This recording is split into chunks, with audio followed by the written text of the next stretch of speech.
Good morning, YouTube. So it's time to go to tour. We're touring through Europe for the next 5 weeks.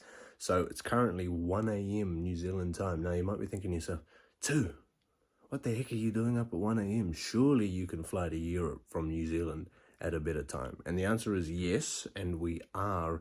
However, unfortunately, late last night, we received word in my personal family of a loss of one of our family members. So there's a whole lot of things going on, but long story short, I'm going to take my parents to the airport now.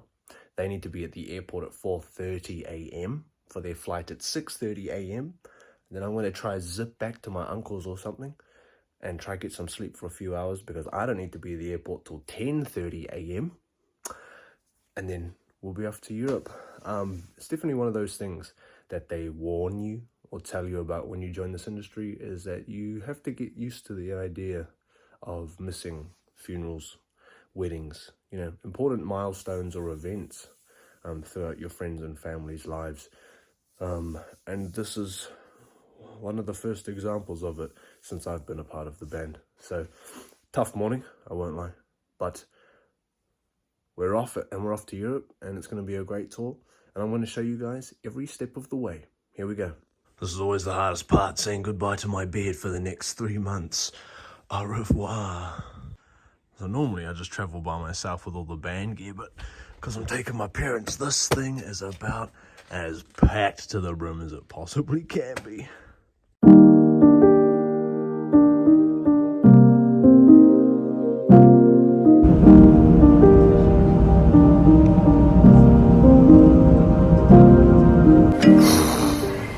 First 12 hours done. We've landed in Hong Kong. We've got 3 hours until our next flight, which is to Frankfurt, and then one more flight to Brussels. Good Lord. I didn't sleep on that flight to try and hold out so that I can try to fall asleep on the next flight. Fingers crossed, man.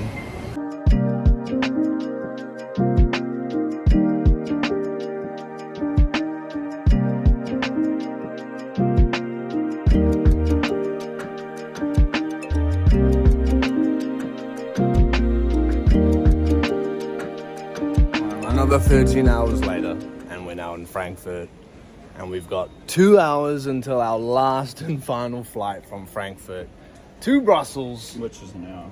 which is an hour-long flight. So what's that, another 3 hours until we land in our nearly final destination, and then like an Another hour drive? Woo!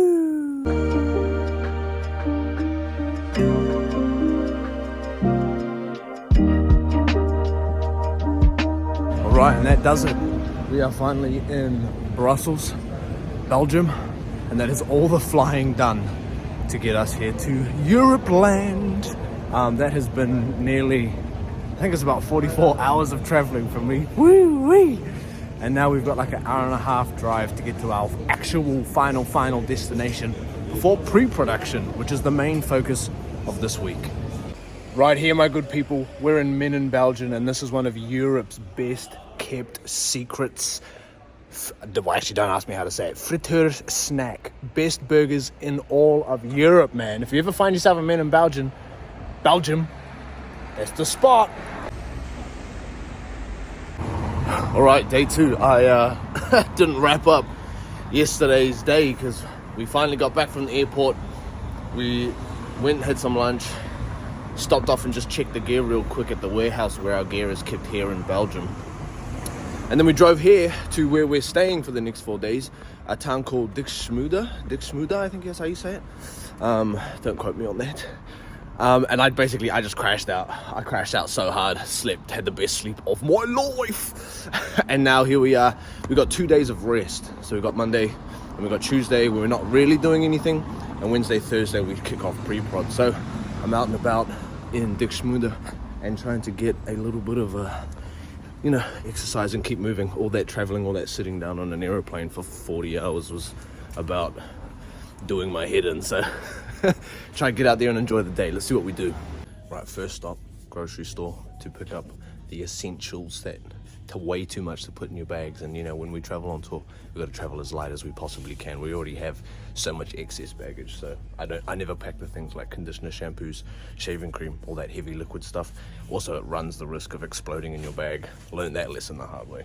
Also, this stuff, we don't have this stuff in New Zealand, and it's my absolute favorite. All right, after our trip to the grocery store this morning, I haven't really done much other than edit this video, the videos and the days that I've recorded so far. But just gone out to get myself some dinner, Chinese food.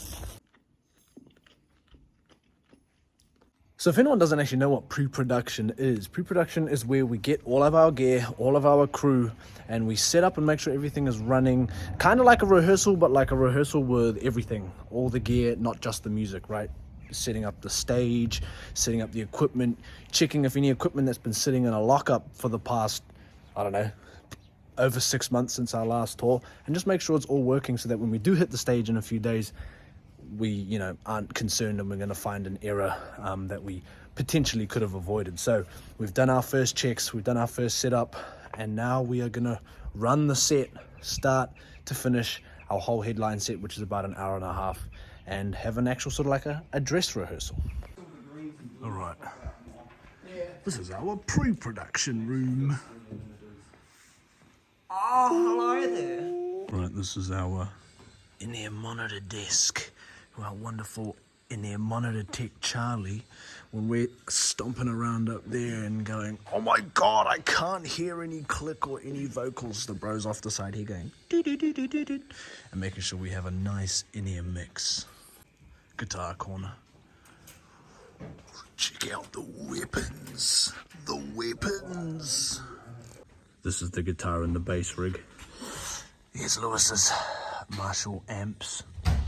And there's his cab up on the stage. So this all sits off stage, side of stage, backstage, whatever you want to call it. Here's the bass stuff. There's my amp. And then this is also all my pedal board. So I used to have a pedal board on stage with me. But now, my tech just goes beep, boop, beep, boop, beep.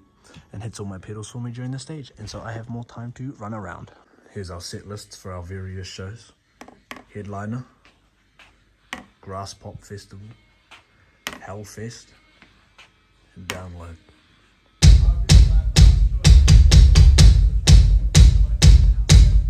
Check, check, check. Yo!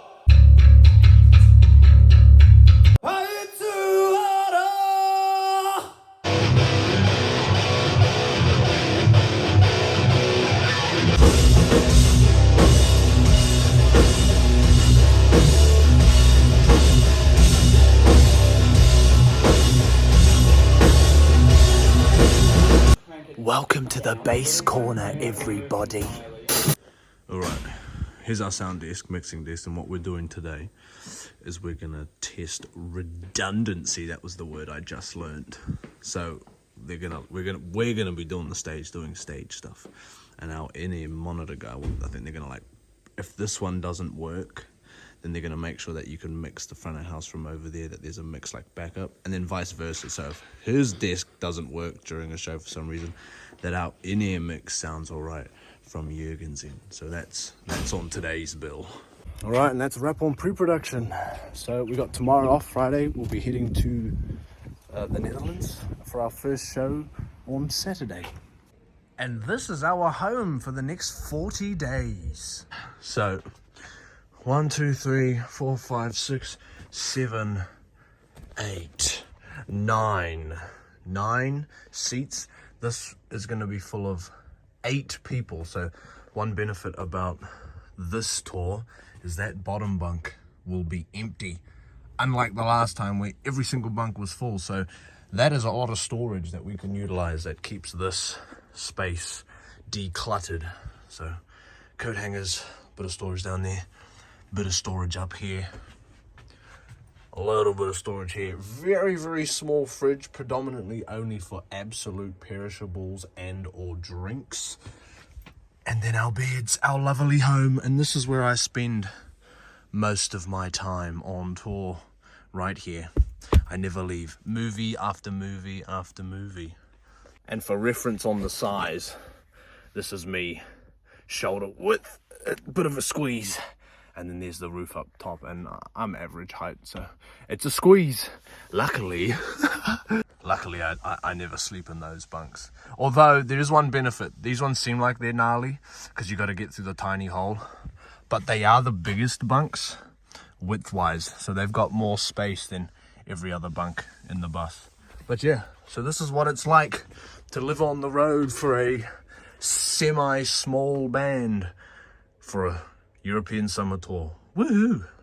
Alright, so we've hit the road now. We've left Dixmude and we are heading towards our first show. But tonight, we've actually made a weird little stop because our crew are actually finishing off working for another band, and they're playing here in a place called Holst in the Netherlands. So we've parked up shop, the crew's gone off to work, and we're just roaming free to fill in our day until our actual first show for us, which is tomorrow night, which would be Saturday. It's currently Friday here. So time to have a walk around and see what we can find. This is always my favorite part about touring Europe. What, bro? Like, you'd be in the middle of nowhere and there'll be some big crazy cathedral church beautiful thing, man.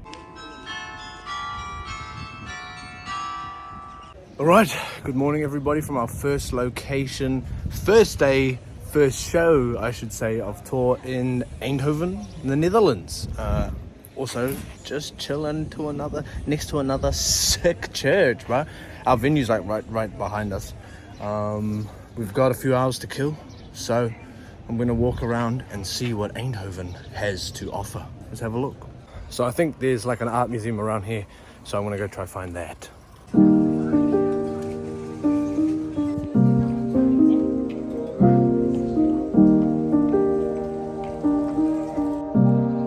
Found it.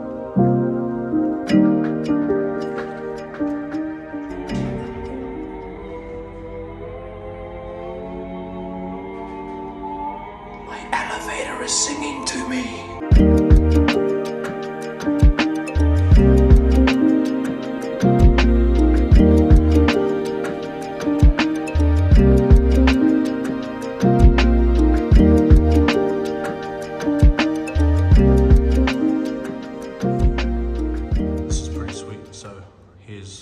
Of art, and over here they've got like a model of it that's tactile so that blind people can experience the artwork. That's pretty sweet. I've never seen that before. Couple hours till our first show tonight. Get a little dinner action in where are we? Eindhoven, Netherlands, dude. Look at that. Ooh. This is an old one. That's from the previous tour. Wow. This is my favorite.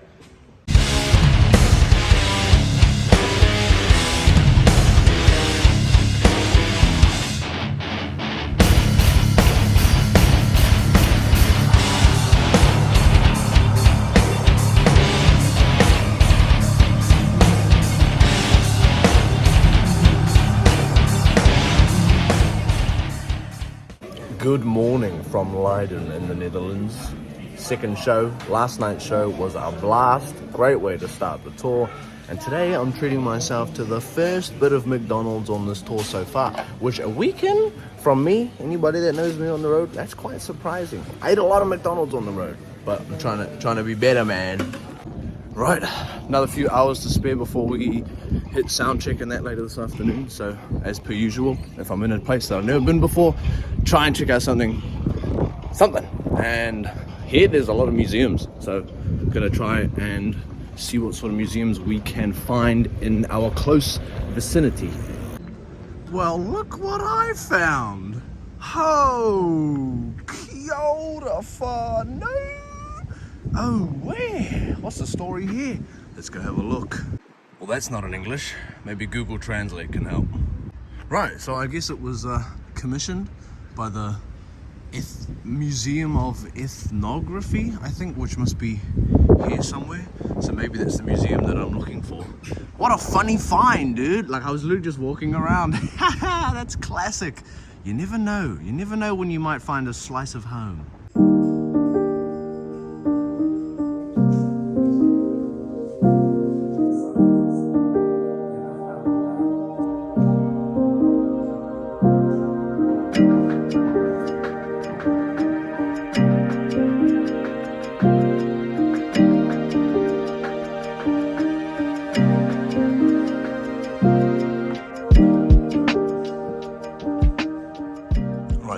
perspective in the journey of Māori. Here's China, right? Southeast Asia, boom. Thousands of years ago, our ancestors started here, moved through all of this, right? In modern day, you've got Micronesia, Melanesia, obviously Australia's down here. Keep moving through, and now we enter into the Polynesian triangles. There's Samoa. Now here's Tahiti. Now Tahiti for a while, depending on the history that you like to follow, was the central hub of all of Polynesia. From up here, whoosh, you get the islands of Hawaii. Come down to the far side here, you've got Easter Island, Rapa Nui, and if you come all the way down to the bottom side, you have Aotearoa.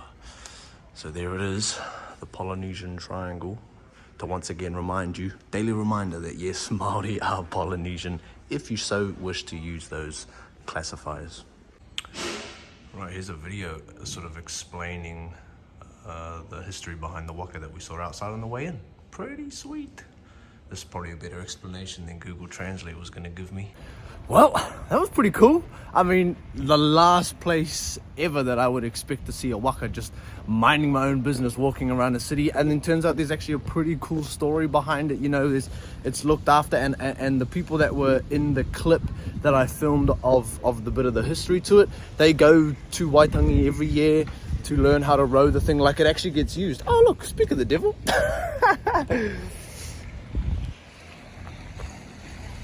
Look at that, there's another one. So like it actually gets out and about too, which is really cool because it was built for here, from what I could gather from the video. Like it's not an artifact, so it's not one of those displays that is sort of like, oh no, should it be returned back to the people? It seems like it was built for this purpose and it's used here, and it's not just sitting in behind a piece of glass.